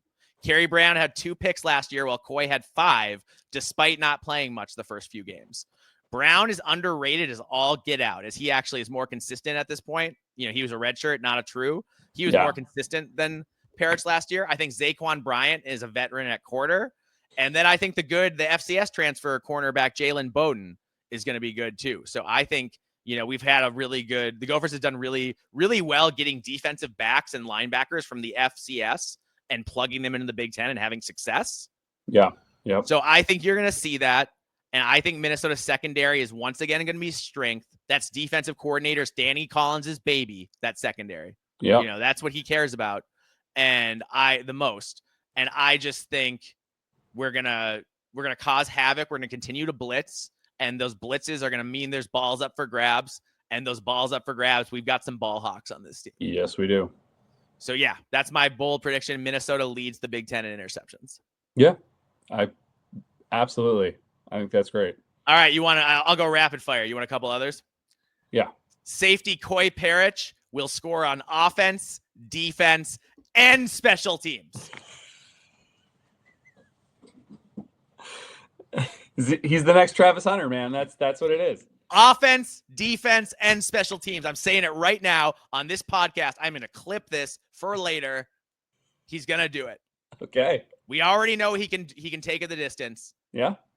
He's going to have 12 games instead of what did he play last year? Like 8.5? Yeah, something like that. And he had a couple punts where he was really close last year. He's going to break one this year. He's going to break a punt this year at some point. Yeah. And then you just got to score on, and if he's playing on offense, we'll get a score for him. Yep. And then he's just got to score on defense. And if there's anyone I believe can pull a pick 6 out, it's Coy Parrish. Look, if we can get or a fumble, scoop and score, something like that, anything. Yes. I think he's always got a nose for the ball. He's always close to the ball. Yeah. you know, like if we can get Darius Taylor to throw a touchdown pass, I think we can get Koi Parrish an offensive score. Yeah. I think it'll happen early too against like Northwestern State or something where they can't really compete with us athletically. Yeah. I like it. Okay. And then my last thing is I'm agreeing with you and I'm saying that Drake Lindsey's QB rating, not total yards, because PJ's not going to throw it enough. His QB rating will be in the top half of the Big Ten by the end of the year. I think he'll take his lumps. I think he'll have some struggles early, but I do think the running game is going to aid him, having the safety blankets, guys like Darius Taylor at running back, tight end Jamison Gears, who's really experienced to dump the ball off to when your receivers aren't open. I think Drake's gonna. I think Drake is gonna surprise a lot of people. Yeah, I agree. All right, moving on. Let's go to Lincoln and talk about the Nebraska Cornhuskers. All right.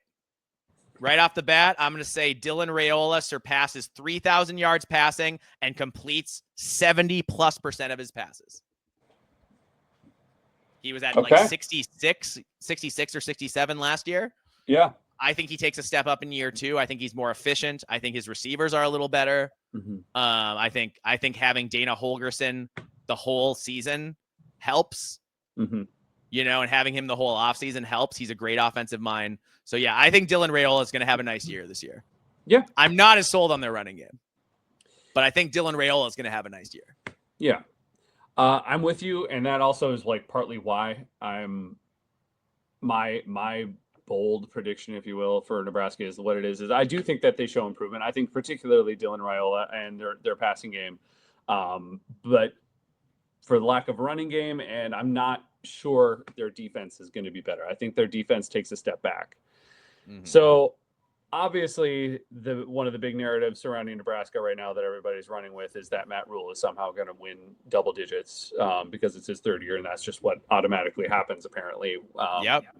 So that's what a lot of people are expecting. And the rule of 3, I think. Yeah, the rule RHULE of 3, exactly. That's terrible. Yeah, couldn't help it. No, it's good. But so I think that's what everyone is expecting, and that's what you're hearing people talk about, and not in a bold sense of way. They're talking about it as if like this is just a given. And I don't think it's going to happen. I think they improve. I think they can win 8 games this year. But I don't see 10, 11 games. I don't see a college football playoff berth. I think they're going to be good. I do think they're going to be good. But I think the defense takes a step back, and their lack of like a dangerous running game is going to hold them back a little bit. So, yeah, in Matt Rule's first 2 years, you couldn't run against Nebraska, and you couldn't run against Nebraska because Nash Hutmacher wouldn't let you. Yep. Because he was everywhere, and he would swallow up double teams and still make plays. Yep. You don't have a guy like that now. Mm-hmm. So I'm with you. I do think the run D won't be as good, especially early in the middle of the year, while they adjust. I don't think, Hutmacher, I know people say, oh, he's not a great pro prospect. I don't care. He was a great Big Ten player. Yeah, he was. An elite, as good as it gets Big Ten player. Yep. So you don't just replace that. So I agree that I think Nebraska will be better on offense and worse on defense. And I think they could win more games. I think they could win 7-8 games for sure. I think Dana Holgorsen is going to do so well that in the offseason, he either gets a job at a helmet school or in the NFL as an offensive coordinator. I think that he's going to do a great job. I think he's a great offensive mind. Yeah.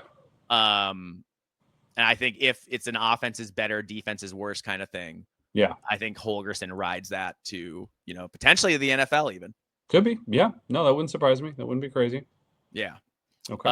Or at least he doesn't strike me as a guy who's going to hang out in Lincoln for a bunch of years. You know what I mean? I feel like he's going to have a little wanderlust. Also, he's reportedly a little difficult to work with. So I feel like guys like that always have to keep moving every few years. Yeah. Because people get sick of them. Yeah. Potential. Yeah, no, I could see that too, for sure. But I do expect improvement, just not the level of improvement that most people are expecting. Totally. All right. Let's go to Evanston and talk about the Northwestern Wildcats. Now, John, I did see you give yours first, and then I'm going to give mine. All right. For Northwestern. So I have predicted that Northwestern, although will probably not have a winning season, I think for Braun, I think he hits on Preston Stone. I think Stone looks good. I don't think he's prolific, but I think he's going to look good. He's going to be solid, and he's going to upset. I think Northwestern will be able to upset, maybe a team or two, because he has an outstanding game, and Northwestern's offense actually, doesn't look totally inept. I do think that they may, they're just not going to have, they're not going to have the run game to complement it. And that's something that has just been a problem at Northwestern now for a few years. And so it's going to put a lot of pressure on Preston Stone. And you saw what happens when when he has some pressure and he can kind of crumble from time to time. But I think he's still going to look good enough and he's going to be impressive enough that he's going to win some games and Northwestern isn't going to look like a total pushover. Sure. And I think that might save Braun's job, Okay. There's a potential for 6 wins there. I don't think it's guaranteed. I wouldn't bet on it, but if Preston Stone does go the way that they're hoping, it could be there. I think he's just going to be, by comparison, so much better than what they had last year. So sure, that's what I see. I feel better about Stone than I did about Mike Wright. For sure. That's kind of what I'm saying here. Yeah. Yeah. It's interesting, man. It's an interesting schedule. I just am really scared they're going to lose to Tulane. Yeah. And that's why my prediction is that they're going to lose to Tulane and that Northwestern goes 4-8 and David Braun gets fired. Yeah. Because you look at it, even the beginning of the season, man, their first 3 weeks, they play at Tulane and then Oregon.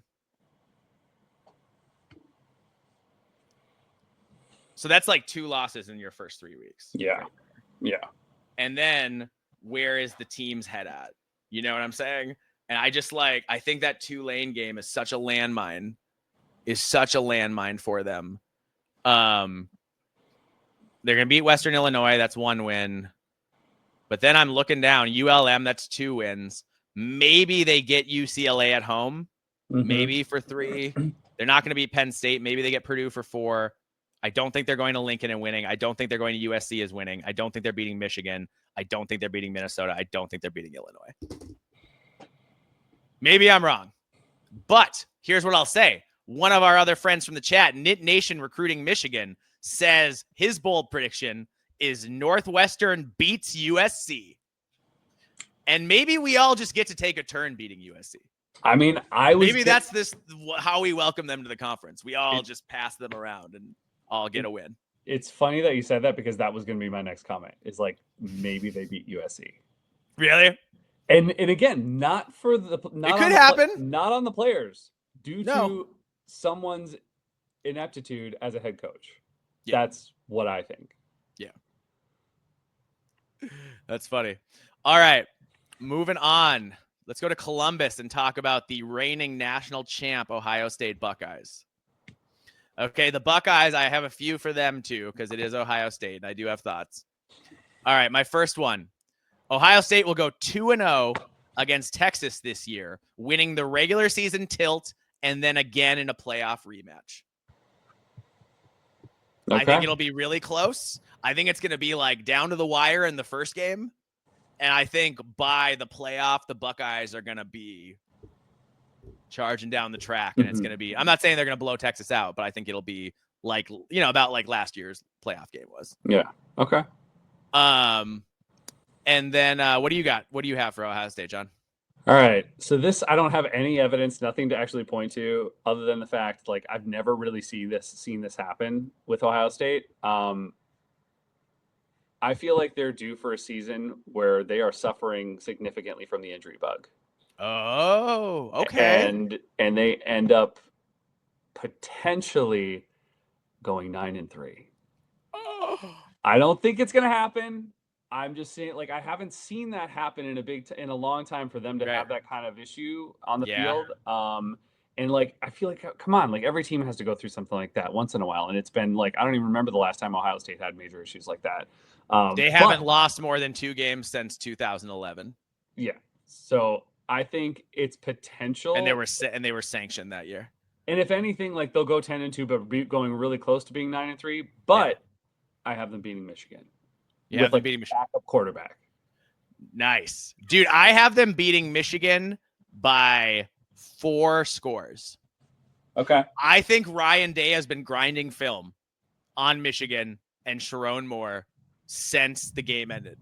I think he took a break for the playoff, won the national title, got up the next day and said, let's beat Michigan. That's what I think he said. And he said it to his staff, and I think they are going to have the game plan of all unholy game plans. And I think Ohio State's going to run them because they're due. Michigan's gotten, it's been close, and Michigan's got the breaks, and they've done it, and I think it all comes the other direction this year. I agree with that. Even like I said, even with like the injury bug, I think somehow they find a way just to absolutely annihilate Michigan. And I don't think Michigan's going to be bad. I think Michigan's going to be really good. I just think they're not going to be Ohio State good. Yep. Yeah. And then, all right, you ready for my boldest take here? Yes. Well, okay. First of all, I'll say my second boldest take and then my boldest. Quick, because, I don't want to take forever. Jeremiah Smith, Heisman finalist. Yeah. Julian Sainz, a first-year quarterback. Like, I don't think it's going to be him, right? Because he's still adjusting. He's going to lean on his safety blanket, which is having the best player in college football. Yeah. And I think Jeremiah Smith becomes, a Heisman finalist as a wide receiver. Okay. Here's my big, bold prediction, all right? Defensive coordinator Matt Patricia gets fired for off-the-field behavior. Okay. I don't know what he's going to do wrong, but either a DUI or further sexual harassment allegations, because he's been accused of that before. Okay. And what I know about guys who've been accused of sexual harassment is if you've been accused publicly, that's probably not the first or last time you've done it. Yeah. And he's in the Big Ten now under the big microscope. It's not the NFL. In the NFL, they don't care how you treat women. They've proven that, right? Yeah. In college football, they care a lot more about your behavior and what you're like morally.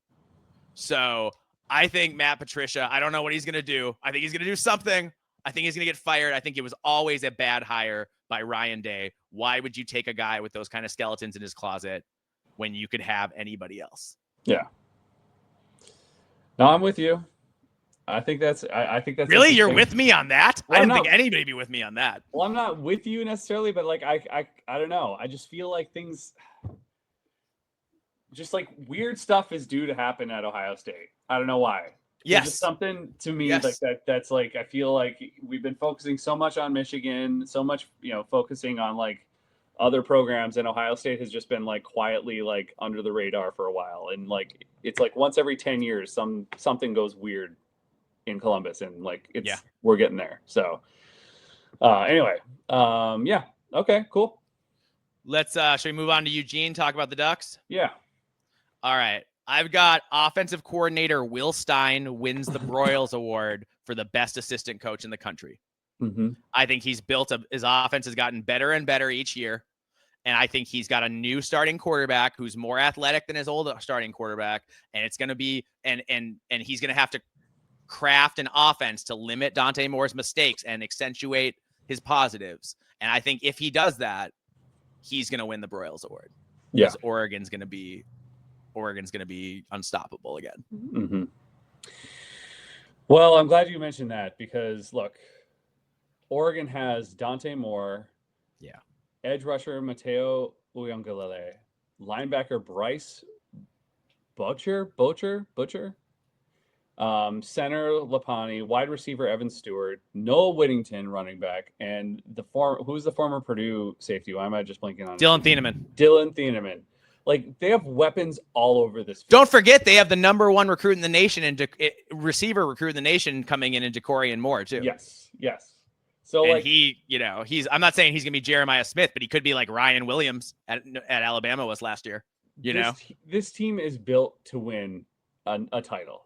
Period. Yeah. Again, but like, I feel like I just have a better feeling about this team than I did last year, and I think I don't think Oregon wins the Big Ten this year, but I think they win the national title. I'm calling Oregon as the national title winner this year. Wow, John, I love that. And you stole one from me, but that's good. That's really good. They're just so loaded, dude. They're so loaded. And they could easily lose a game or two and miss the Big Ten title game and still make the playoff. They could pull like Ohio State, just like what Ohio State did. Exactly. Yeah. Yep. No, I like that a lot. My only question with Oregon is the revamped offensive line. That's it. They have like 5 new guys. But it's Oregon. I'm sure they'll figure it out eventually. Yeah. Yeah. I just think Dan Lanning has learned from last year, and he will be out for blood, and he's got the weapons to do it. Yeah. All right. You want to go to Happy Valley, talk about the Nittany Lions? Yes. All right. I've got, John, Penn State breaks through and finally beats either Oregon or Ohio State. And I'm going to say it's going to be Oregon because of what I just said. Oregon has that new revamped offensive line. Penn State gets to play them in September before Oregon will fully gel with all those new pieces. And Oregon has a lot of new pieces. They got a lot of guys in the transfer portal. They have a new starting quarterback. They have all that kind of stuff. So I think the Nittany Lions take advantage of that. I have Penn State winning the Big Ten at 11-1. And I would probably say that they would beat Oregon, but I could also see that they also deal Ohio State a loss. Either one of those. They're going to win one of those two. And they win the Big Ten, and I could potentially see what I want to see is Oregon, Penn State in the national title game with Oregon taking the title, bringing another one to the Big Ten. See, I'd rather see Penn State win it than Oregon because they've been here longer. I would too, but I think I just think that's how it's going to go down. I think. Oregon, I hear you. At the end of the day, I hear what you're saying. Yeah, I've got Penn State going 11-2 in regular season, losing to Ohio State twice in the regular season and in the conference title game. Fair. Also, my last Penn State, prediction is that Drew Aller raises his game and becomes a Heisman finalist. Okay. And then our buddy, Knit Nation Recruiting Michigan, he's a Penn State fan. He says Penn State goes undefeated. And it could happen. It could happen. Oh, it's possible. 100%. Like if Drew Aller does what I think he should do this year, if those receivers are as improved as I think they are, they should be favored in every game. I think. No, I agree. Maybe not at Oregon, but I think they should be favored in like every other game. Yeah. Including against Ohio State. Yep. All right. Let's go somewhere not as happy. West Lafayette. Talk about the Purdue Boilermakers. All right. Our buddy, B-Town Bucket Boy, says Purdue wins a conference game this year. And I think they could do it. Yeah. I think Barry Odom's bringing a lot of new guys. And he's a really smart coach. He's a really good offensive coach.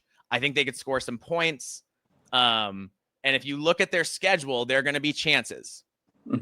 You've got Ball State, Southern Illinois. You can get off to a good start. You should win both of those. USC, that's at home. That's a chance for an upset.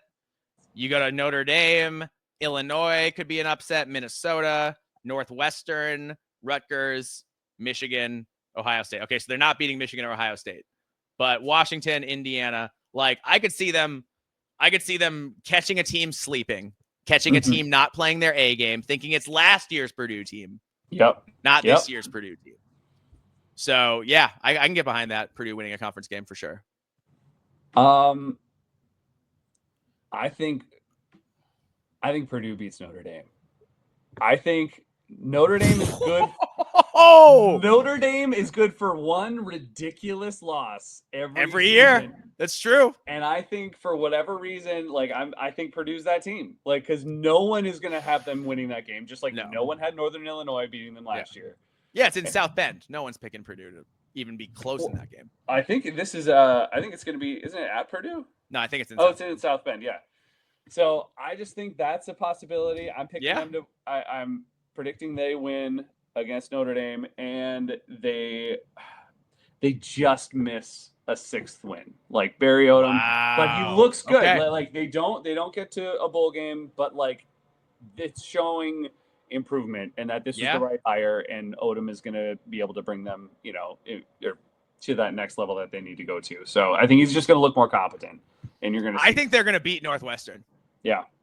I think that's a good matchup for them where they're at. Yeah. I think they could beat Northwestern. Yeah. And the game's in Evanston on the lake. It'll be weird and windy, and a lot of things could happen. All right. I also just want them to beat Notre Dame because it would be hilarious. But yeah, that's fair. All right. We got to go now to let's talk about the Rutgers Scarlet Knights. Go to Piscataway. Okay. All right. Defensive coordinator Rob Smith gets fired mid-season again. Again. Dude got fired from Minnesota mid-season to go for defense immediately and drastically improved. I foresee the same thing happening at Rutgers. Some early struggles will lead to a early mid-season firing. And once again, Rob Smith will be collecting on money for work he's not doing. Mm-hmm. Okay. Rob Smith, you hurt us. You hurt our feelings with how bad you were. So I can't give you the benefit of the doubt ever.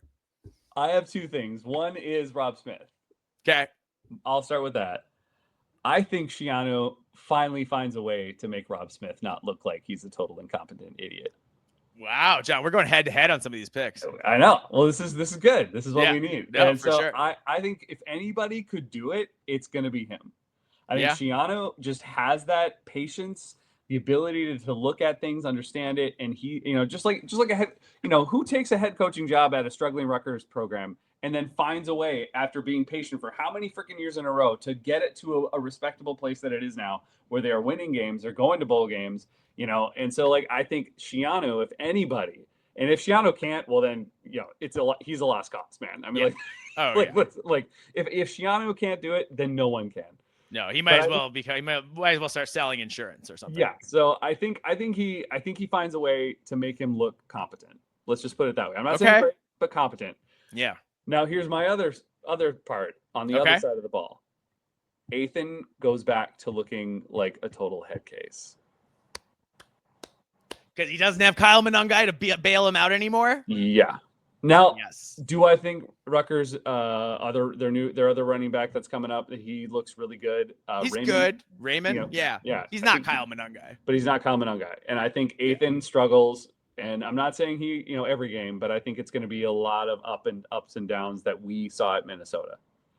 I think you're right. And my other one is that I think Ethan Kaliakmanis leads the Big Ten in interception rate. Mm-hmm. Not in interceptions, because they won't throw it enough, but in the interception per throw, he's going to have the highest interception per throw ratio because he doesn't have Kyle Monangai to bail him out anymore. And he throws every pass 80 miles an hour, and he's never learned how to put any touch on the ball at all. Mm-hmm. And I think Ethan's going to throw a ton of picks this year. Mm-hmm. I do. And it's going to be, he's going to regress to who he really is, essentially. Yeah. I'm with you there. Sorry, Rutgers fans. We don't like your quarterback. Don't know what to tell you. Don't believe in him. It's just the way it is. All right, let's go to UCLA, talk about the Bruins. My first prediction is a joke. Deshaun Foster will be much more prepared for Big Ten Media Days this year. He will have a speech ready and not just fall flat on his face again. He'll say actual words. They'll make sense. He'll be okay. I like it. And I think so too. I think he will be. I think so. All right, that's my joke one. Here's my real one. Nico Iamaleava will be a huge bust who doesn't respect his teammates, doesn't work hard, and causes UCLA to miss a bowl once again. After the season, Deshaun Foster will publicly admit that they should have stuck with Joey Aguilar. Now, I think that's probably a very likely situation. I would not be surprised at any of that. I'm going to go a little bit different road here because I'm going to choose to believe in Deshaun Foster, not Nico, because I don't. I think it's a mistake. I don't believe in Nico either. No, I don't. But I believe in Deshaun Foster. Yeah. I think they start the season out with a win against Utah. Okay. And that'd be big. And then they have UNLV, and then they have New Mexico, and then they have Northwestern. So I think they start out 4-0. Wow, that'd be big. And convincingly so. Yeah. And then they play Penn State, which is a loss. Yeah. And then Michigan State, which is a toss-up. Maryland, I'm going to say they beat Maryland. Yeah. So they beat Maryland, so that's 5 wins. They play Indiana, let's say that's a loss. Nebraska, I don't know, more of a 50-50. I would pick Nebraska at this point. Where's that game? It's in UC at the Rose Bowl. Okay, so they'll have a chance. It's a shot. So there's and then Ohio State lost, Washington probably a loss, and then USC, which could go either way. Could go either way. Yeah. So I could see 6 wins here, and a potential upset somewhere else along the line. If Deshaun Foster is able to get Nico to be a team player and check his ego at the door. If he can do that, I think Deshaun Foster continues to move this program forward and wins at least 6 or 7 games. Yeah. All right. I like it. Putting it out there. Yeah. Like that prediction. All right. Let's go across town. Talk about the USC Trojans, huh? Let's do it. So I'm going to say it, and I can already hear the cringe coming from our USC fans. I think Jaden Mayava gets benched midseason for True Frosh Hassan Longstreet. Yep. I think he's not it. I think they've got film on him now, and they know how to bait him into interceptions and all that kind of stuff. And I think, Lincoln's going to lose a couple games he shouldn't, and he's going to be doing the same thing he did last year, thinking, well, if I scapegoat my quarterback, I can buy myself some time, and maybe the new guy will be better. Well, I have the exact same prediction because obviously neither of us believe in Jaden Mayava at all. No. And if we're wrong, we're going to be really wrong about Mayava. Yeah, but I don't think we're going to be wrong. I don't think so either. But here's what I'll add to it is I think Hassan Longstreet does come in and he shows out and he somehow saves Riley's job. Yeah. And Longstreet turns out to be the quarterback that Riley has wanted. Mm-hmm. And he is a 5-star. Yep. And that Riley saves his job for another year. So that's what I see. I think the buyout's so high they couldn't fire him this year no matter what he does. Yeah. But I look at it, man. I could see them going 7-5, and then Riley enters the season with a target on his back next year, and then next year he better win. Yep. And that's another reason why he's going to make the switch to Longstreet, because he's going to want Longstreet to have the experience so that next year when he has to win to save his job, he's got a more talented quarterback.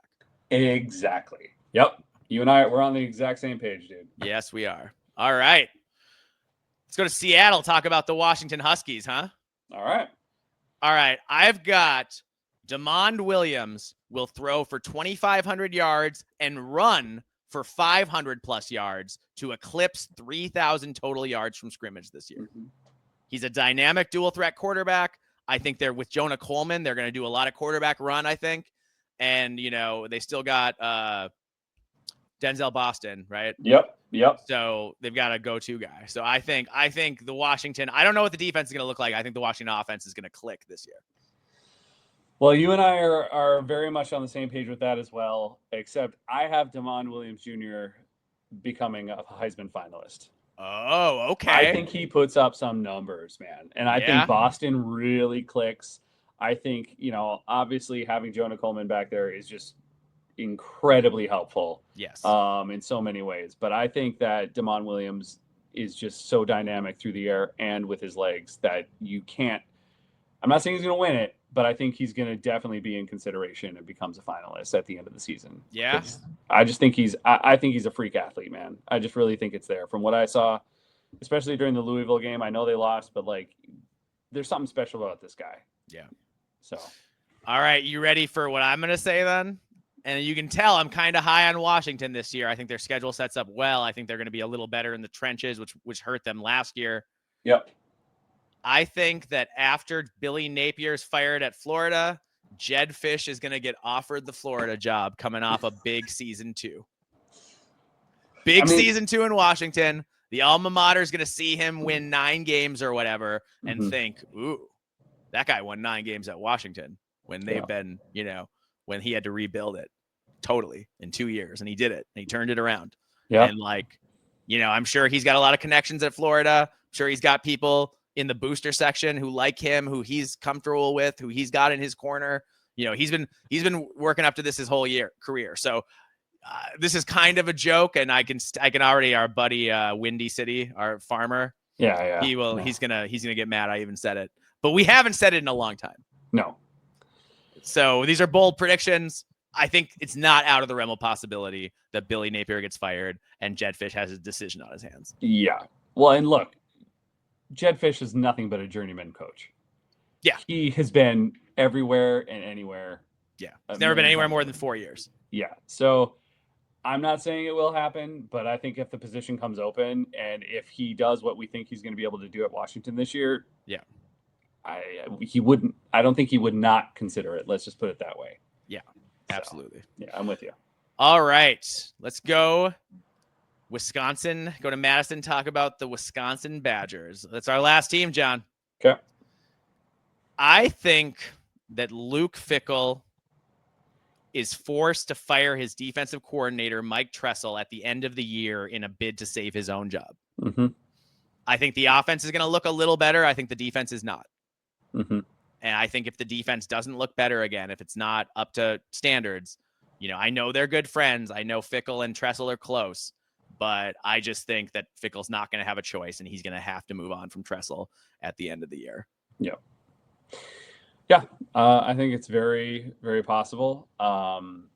My prediction is that Wisconsin does rediscover its identity and becomes a power running offense. And they by the end of the season, you're like, oh man, this is what I remembered of this Wisconsin run. This team, and I think that they look really, really good. But I think it's going to be too little, too late. And it's going to get going too far into the season. And I think as well, when it comes to the pressure on Fickell, I think the defense is where it's going to be the major issue. And that is where you're going to see that pressure on Fickell. Whether or not he gets fired, I don't think so necessarily. But I think that his seat is going to be very, very, very hot. And if he does not beat Minnesota, I think he could be gone after that. Could be, depending. I mean, if he goes, our buddy, friend of the pod, and contributor Max Geitman thinks that Wisconsin misses a bowl game for the second consecutive year. And if they do that, they might fire a Fickell. Yeah. They might not be patient because that would be 2 losing seasons in 3 years. And then what are you building? Yeah.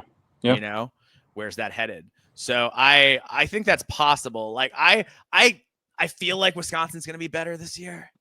I feel like they have to be, but that schedule is so tough. Well, I think look, I think they'll be better on offense because they're going to go back to what they should have been. Yes. And we saw that a little bit last year when they started to implement it, that it was working, sometimes. And so okay, cool. So I think they're going to be all in on that, and it'll take a little while to get there fully, but I think they're going to find their way. But I think the defense is too far gone, man. I really do. Yeah. I worry about it. I don't see it at this point. The defense being such a threat that they're not going to get scored on, but they're just not tough up front. I know they added a bunch of guys to the front 7, but you have to hope that they all hit. Yeah. It's just still so weird even talking about Wisconsin like this in this manner. It's bizarre. I mean, I'm not unhappy about it, but no, it's great. I love it. It's great, but at the same time, it's just I feel like who is this team? Yeah, I don't recognize this team anymore. So, yeah. So that's where I see it. I don't think 5-7 is by any means out of the question either. So cool. Yeah. All right, should we do conference wide predictions, John? Yes. All right. So my first one, I've got a few for this one. I think the Big Ten will have multiple Heisman finalists. I think out of Drew Aller, Dante Moore, Jeremiah Smith, I'm trying to think. Drew Aller, Dante Moore, Jeremiah Smith. Damon Williams Jr. Damon Williams. Yep. Like, I think we're gonna get a couple of those guys. Yeah. I think they're gonna make it. Mm-hmm. Maybe Coy Parrish if he plays more offense than we think. Yeah. But no, that's mostly a joke. I don't think he's gonna play enough offense to qualify for something like the Heisman. I don't. Yes. But yeah, man, I think the Big Ten gets multiple Heisman finalists, and it'll be an exciting year at the top of the and throughout the Big Ten, really. I see that too. I really do. I think that's a distinct possibility. I think there's a lot of talent here, and more so at the quarterback position than what I think people are aware of. Oh yeah, dude. Really good quarterback play in the Big Ten this year, I think. Yeah, for sure. All right, what do you have for prediction for the conference? Well, are we talking about who wins the conference or any conference prediction? Any prediction you have? Well, I think I already said it, but I think Penn State wins the conference this year. Yes, I think they do.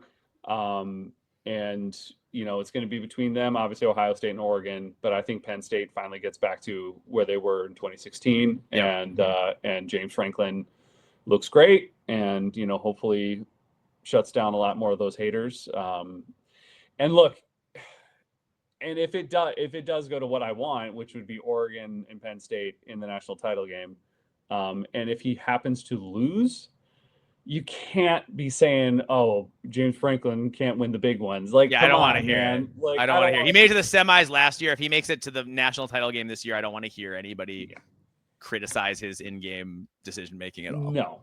And look, and even if he just wins the Big Ten, and then doesn't win in the college football playoff, that's still a huge deal. So big deal. Yeah, they haven't won a Big Ten title in a decade. It'd be a big deal if they could win one.